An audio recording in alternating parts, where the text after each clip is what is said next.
The observed lessons are absolutely vital in the student-teacher's development. The mentor can observe the student-teacher and help the student-teacher then to see where they are in their professional development at that time and then how to move forward.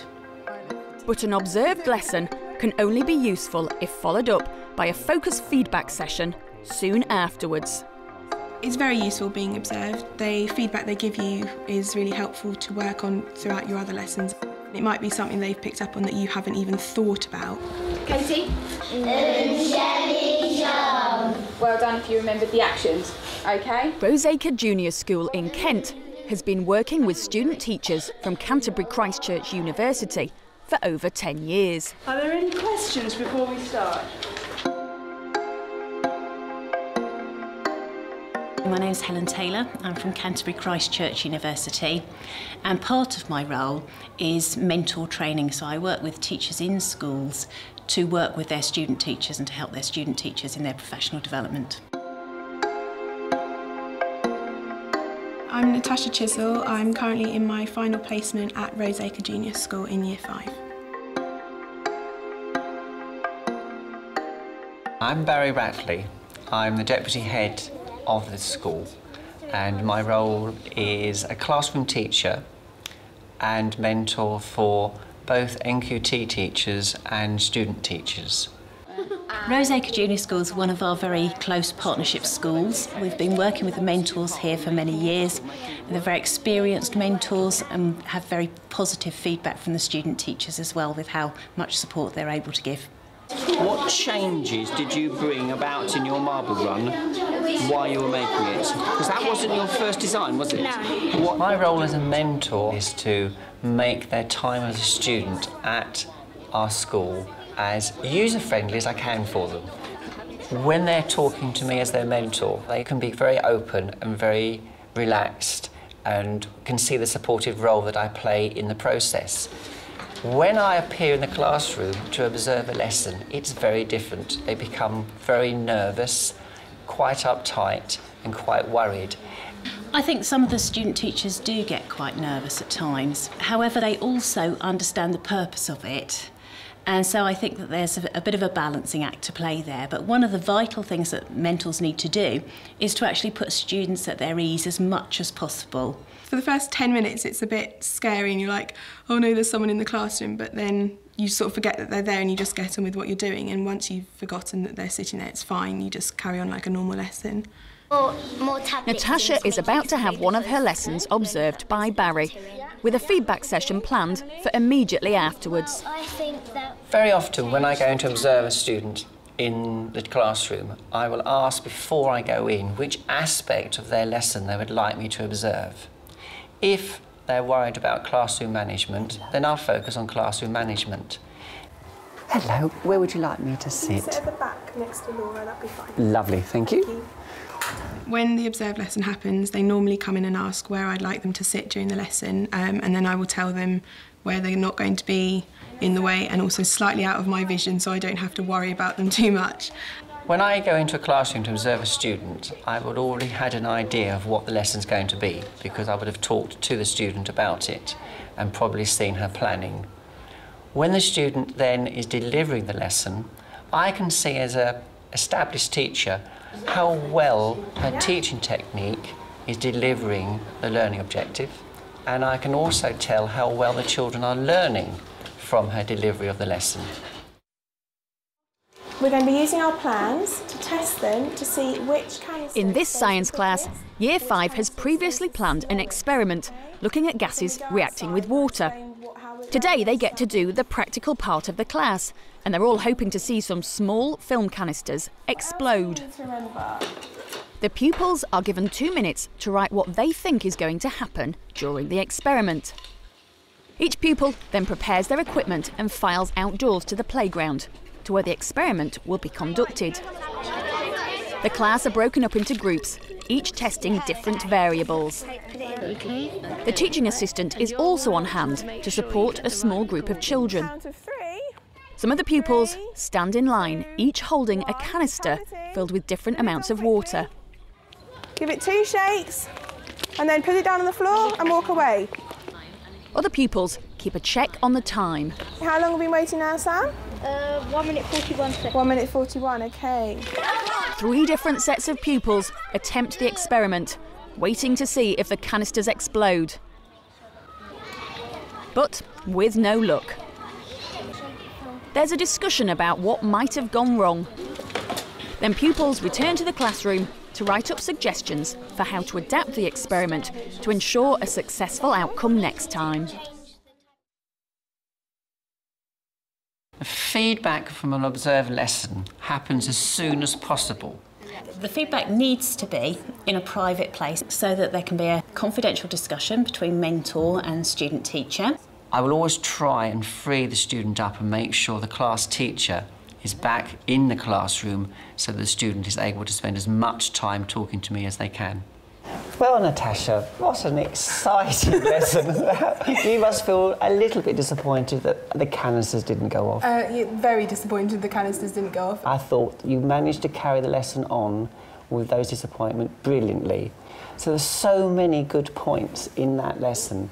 I quite often kick off a feedback session with something a student doesn't like me to ask. And very often I ask the student how well they thought the lesson went. I was really pleased what I saw. How do you think the lesson went? I think the lesson went well. I think the children responded really well to what they were meant to be doing, and they worked well as they're in their groups. There wasn't any problems with their groups. I find it a very open question, and I get honesty back from the students. They do tend to be negative and focus on areas of the lesson that didn't go so well. So my next point would be to say, well, look at all the wonderful things that happened and really build up the confidence of the student. You had a lot of very good classroom management styles during that lesson. Clap once if you can hear me. Clap twice if you can hear me. Clap 3 times if you can hear me. Thank you. When we do the experiment, you're going to need to be all along that side, OK? Please don't walk that way. Walk to the back. Once they've all exploded, then you can join the rest of your group. You had an excellent use of voice. OK. Do you know what you did with your voice? That was... I have been told in the past I have a good way of changing the tone in my voice, and that gets their attention quite quickly. We've got some people not listening. I've got some people in green table not looking. There was one point at the beginning where you raised your voice and made a sort of singing voice, and instantly all the children stopped and looked. And stop talking, please. Stop talking, please. Right. I thought the introduction was good. You had the children recapping on the lesson last week, and the children answered quite quickly, and you confirmed all their answers. When we go outside, what do we need to remember? Jake? Safety goggles. Safety goggles. If it goes wrong, will we have another chance to do it? We'll have to see what time limit there is, but maybe, if not. I wondered whether, if you dwelt on the points a little bit more and brought out the actual inquiry element of what they were going to do today, they may have got a little more out of the lesson. For the mentors to be helpfully critical, I think that you have to be cruel to be kind in some ways. To word that positively, I think, in saying, you know, this is an area that we feel you need to work on, and this is how we're going to do it. Can you remember what task you asked the children to do on the back of their sheet before we left the classroom to go into the playground? When a student has completed a lesson that I've observed and feel they've made a really good job of it, and I feel that there's areas they haven't, I will give them an opportunity to raise it. If they don't, I will highlight it and ask them to comment on it. You asked them to predict.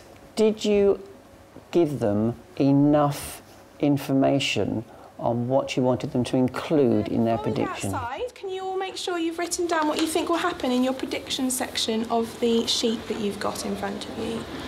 Possibly not in this lesson, but because we've already started and this topic has been introduced to the class on Thursday, I could have recapped what they should have included, but they have already done some of this information before.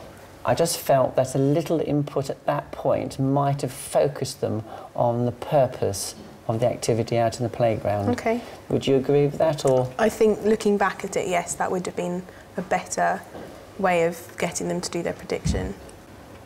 I considered you did 3 plenaries, mini plenaries throughout the lesson. What could we do next time if we were going to redo the experiment? What could we do, Emily? I'd like you to write down the things that we could change if we did the experiment again. Why might these experiments not have worked? Why might they not have exploded? You asked them why didn't they explode.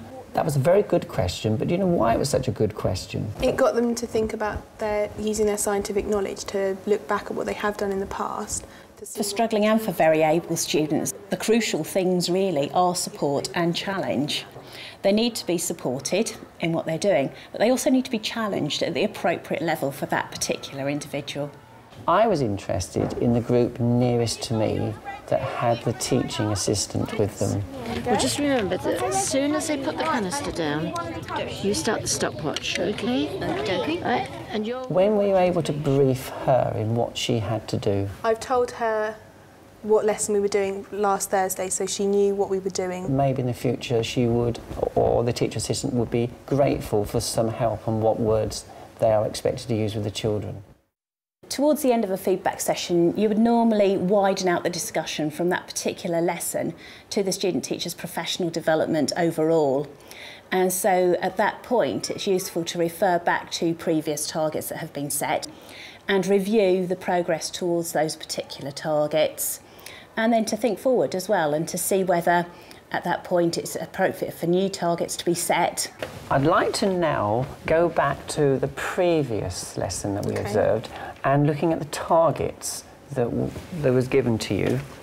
I've got a copy here, and the target was to be explicit in your differentiation. Today's lesson was difficult to differentiate as they were carrying out experiments. Do you think you'd be able to do that in the follow-up lesson? I don't know whether I could do it in the follow-up lesson because that lesson's only going to be a short period of time. I think in other lessons I'm more explicit with my differentiation than I have been today. Do you think we ought to keep that as a target for your next lesson?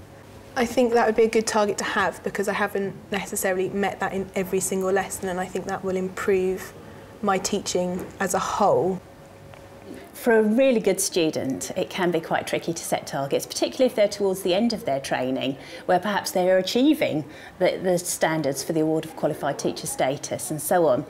But there's always ways that everyone can improve. I think one of the things we try to do is give the student teacher as much ownership over the discussions as possible, because what we're trying to do is develop our student teachers as reflective practitioners, and in order for them to be able to reflect, they eventually need to be able to do it by themselves.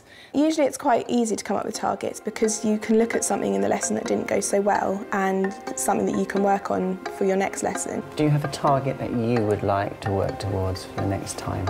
I think it would be a good target to have would be working with the TA and making sure the TA has a list of vocabulary or key questions that I'd like them to ask of the children they're working with in the lesson. I got a lot from watching you teach today because I felt really for you when the canister didn't work and you just came through it magnificently. So thank you so much for today. I did enjoy the lesson. Well done. Thank you.